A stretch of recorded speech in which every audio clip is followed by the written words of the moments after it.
بسم اللہ الرحمن الرحیم۔ السلام علیکم۔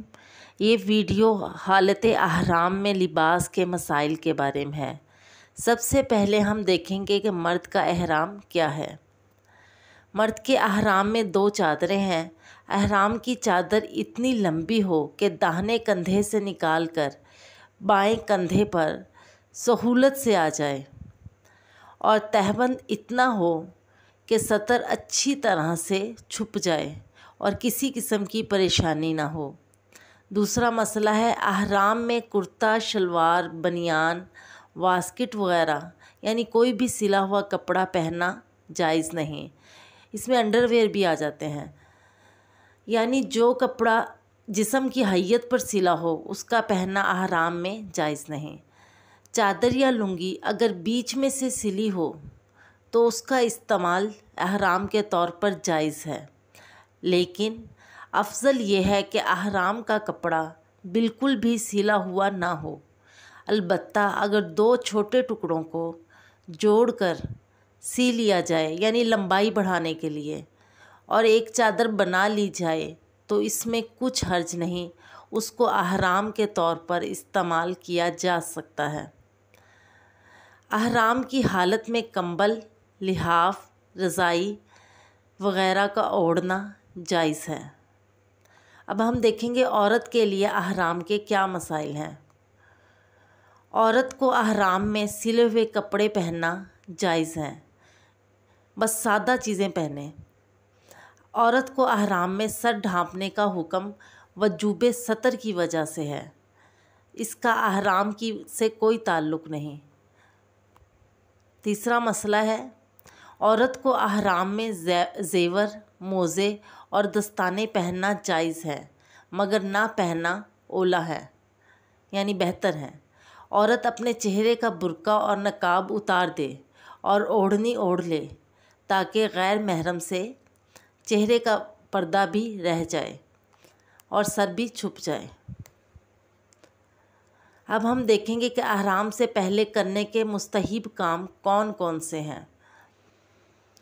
سب سے پہلے ناخن تراشنا، مونچھ کے بال کم کرنا، زیر ناف اور زیر بغل کے بالوں کا اکھاڑنا یا نکالنا، یعنی ان جگہوں کی صفائی کرنا۔ ہو سکے تو غسل کر لے، ورنہ اگر نہ کر سکے تو اس میں بھی کوئی حرج نہیں۔ مرد تمام سلے ہوئے کپڑے نکال دے اور احرام کے کپڑے پہن لے۔ مذکورہ چیزوں سے فارغ ہونے کے بعد حج کی جس قسم میں چاہے وہ داخل ہو جائے، یعنی داخل ہونے کی نیت کر لے۔ نیت کرنے کے بعد وہ محرم ہو جاتا ہے، اگرچہ وہ زبان سے کچھ بھی کہے یا نہ کہے، لیکن کہنا بہتر ہے۔ اور اگر احرام کی نیت کسی فرض نماز کے بعد کر لے تو یہ زیادہ بہتر ہے، لیکن اگر فرض نماز کا وقت نہ ہو اور تحیۃ الوضو کی نیت سے 2 رکعت ادا کر لے اور پھر احرام باندھ لے تو اس میں کوئی حرج نہیں۔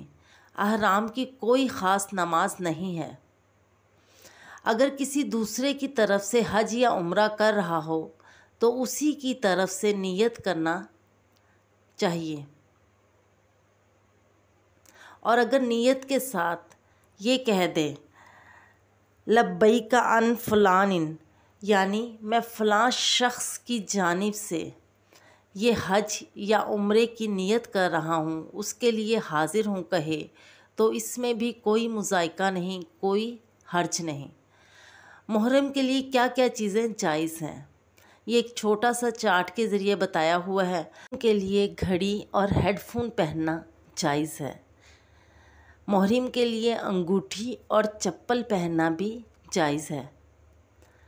چشمہ، بلٹ اور کمر بند پہننا ضرورت کے وقت جائز ہے۔ چھتری یا گاڑی کی چھت سے سایہ حاصل کرنا بھی جائز ہے۔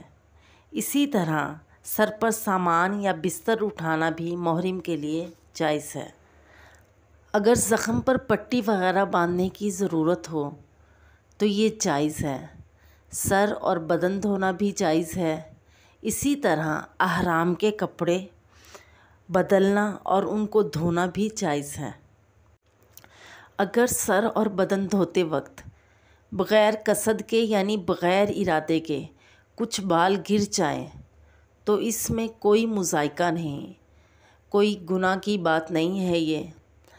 اس کے علاوہ اگر محرم بھول کر یا انجانے میں اپنے سر کو ڈھانک لے تو یاد آنے پر یا حکم معلوم ہو جانے کے بعد اس کو ہٹانا اس پر واجب ہے، بس جان بوجھ کر نہ کیا ہو، انجانے میں ہوا ہو یا بھول گیا ہو تب ہوا ہو۔